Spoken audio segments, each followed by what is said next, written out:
Hello, everybody.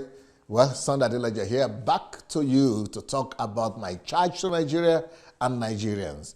Now, I've been doing a lot. If you have been watching my videos, you've noticed that I've been doing a lot of criticism of President Buhari, his government, the elite in Nigeria, and all the people responsible for tearing our country down.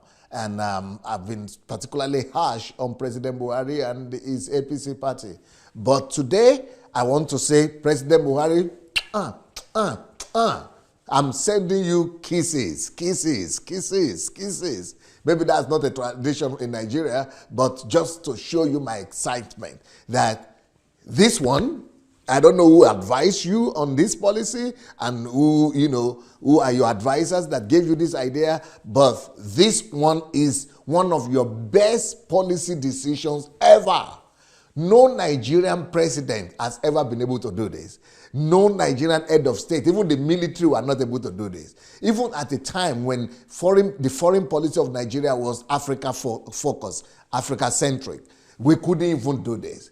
But here comes President Buhari at a time when we think that it would be politically incorrect for him to do, because people will accuse him of saying the Fulanis will be coming in with their cows to Nigeria. It would be a wrong decision at this time. But you had the moral courage to be able to pull it off. Excellent. And what am I talking about? I am saying bravo to President Buhari for the free visa policy. Can you imagine it? Hello, everybody. Hello, Africa. Here comes the big brother again. Personally, I've been against the big brother policy of Nigeria for a long time. I never really supported this idea of big brother role that Nigeria has been playing for Africa. But this time, this is a policy that shows that we are a big brother indeed. I mean, the only country that has been doing something in this line was Rwanda and the Rwandan president. And they are small brothers. They are small brother, but they have been playing the big brother role in their policy, in their foreign policy, especially with when it comes to uniting Africa. There are two countries that have taken a similar role, and these are Rwanda. And what did Rwanda did? They opened the whole of Africa for free visa entry into Rwanda. So right now, every Nigerian can go into Rwanda without any visa at all. Then it was followed by Ethiopia. Ethiopia has also opened up their borders to all Africans, that all Africans can also come in without a visa. Now Nigeria, the giant of the continent, the biggest market and the biggest economy. Everybody is afraid of Nigeria in Africa, all countries. But with this gesture that, hey, you are afraid of us, you think that we are going to invade your country, but we are saying, come on, come to us. We are going to embrace you. We are going to love you. This is the direct opposite of what Nigeria did, and we are still paying the price for it today. You remember in the 80s, Shagari made Ghanaians to leave Nigeria, and they said Ghana must go. Up to today, we are still suffering from that policy. 30 years after, 40 years after. 40 years after that policy to let Ghanaians go and illegal immigrants go, Nigerians are still paying the price. Go and see the way they are treating Nigerians sometimes in Ghana. Go and see the way go and see the policies that have been applied to Nigerians in Ghana. It's horrible, and this is all a fallout from that Ghana must go policy that we had in the 80s, 40 years ago. But today, this policy that President Muhammad Buhari has introduced to let every African have an open door to come to Nigeria, in the years to come, 50 years from now, this man will be remembered. It might not be remembered for too many things, but for this one, it will be remembered that all African nations can become one. They could be united around Nigeria. Now, Rwanda cannot take all of Africa, right? Even though they had the policy, they want to do it, but Nigeria can take all of Africa and embrace the whole of Africa, because already 1/5, one in five of every African is already a Nigerian anyway. So yeah, so we are ready to embrace all of Africa, and we have the capacity to do that. Right now, Nigerian economy is already 1/4 of the whole economy of Africa. So we are ready for it, and it's going to facilitate trade. It's going to bring, acceptance and unity to Africans, and we are going to begin to see ourselves as one rather than divide and rule that the colonial masters brought to us. There are so many advantages in this policy that it will take me hours and hours just to talk about it. First of all, the biggest advantage is after this noble example by Nigeria, you know what that tells other nations? And it's not just an hypothesis. This is not just an hypothesis. This is what I know for sure.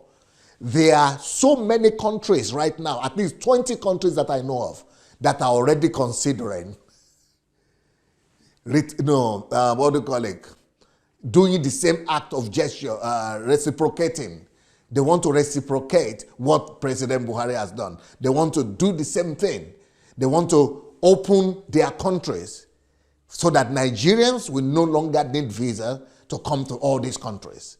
And with time, all countries in Africa will open their doors for Nigerians to come without visa. You know what a shame it is that Nigerians cannot go to anywhere.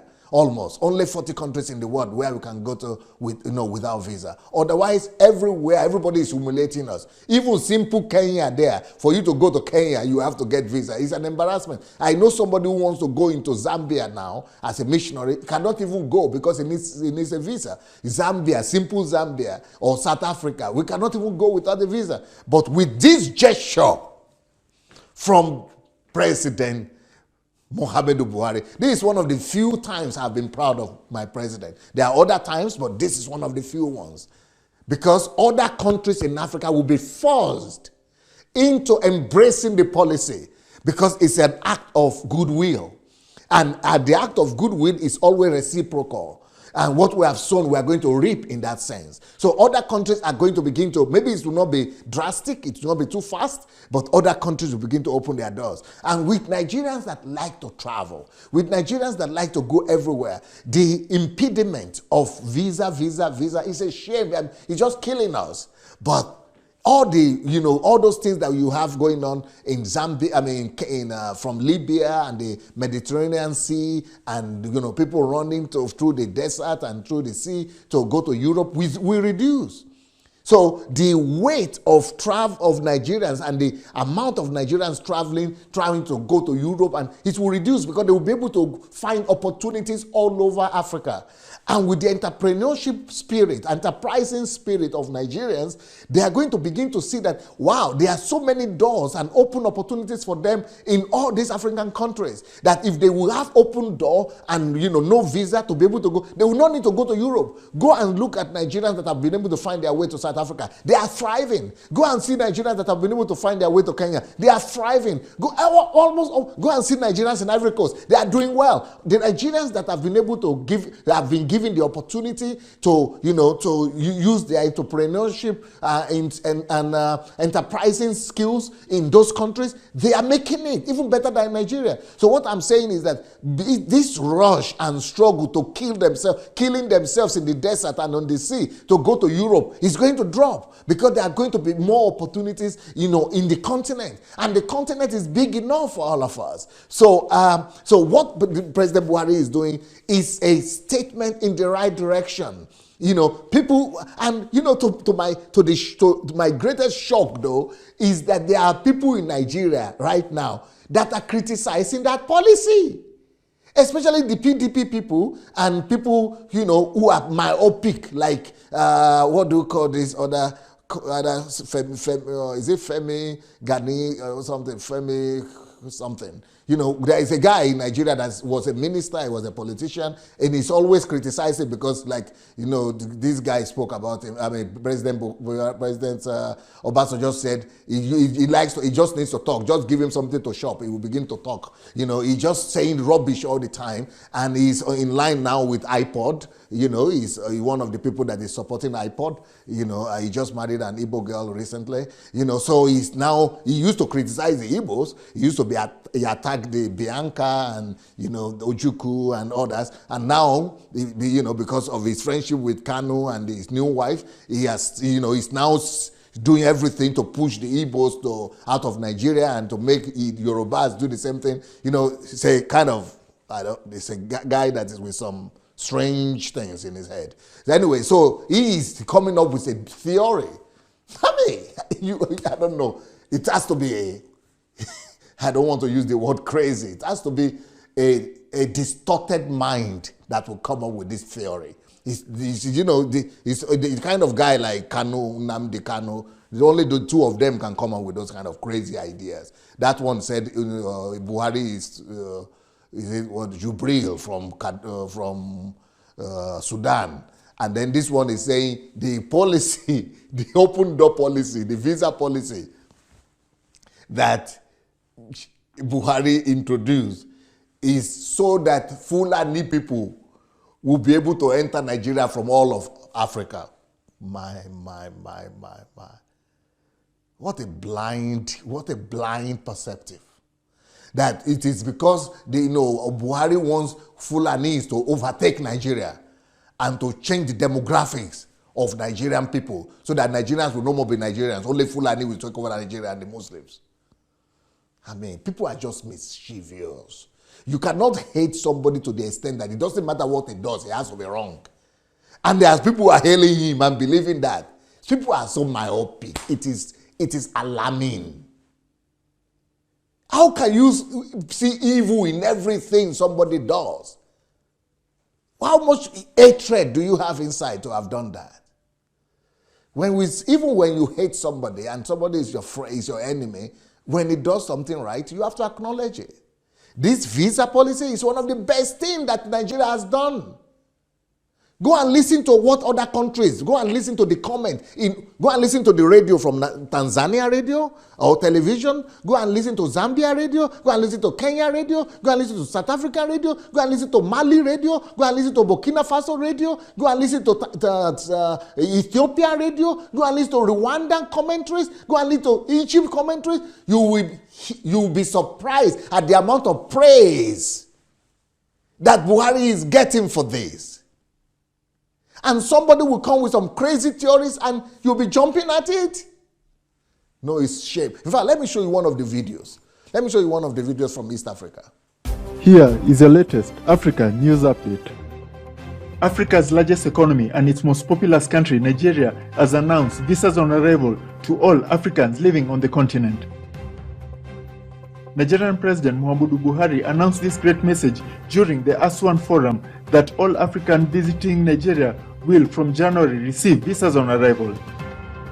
The answer in our efforts to accelerate African integration, we in Nigeria have already taken the strategic decision to bring down barriers that have hindered the free movement of our people within the continent by introducing the issuance of visa as the point of entry into Nigeria to all persons holding passports of African countries with effect from January 2020.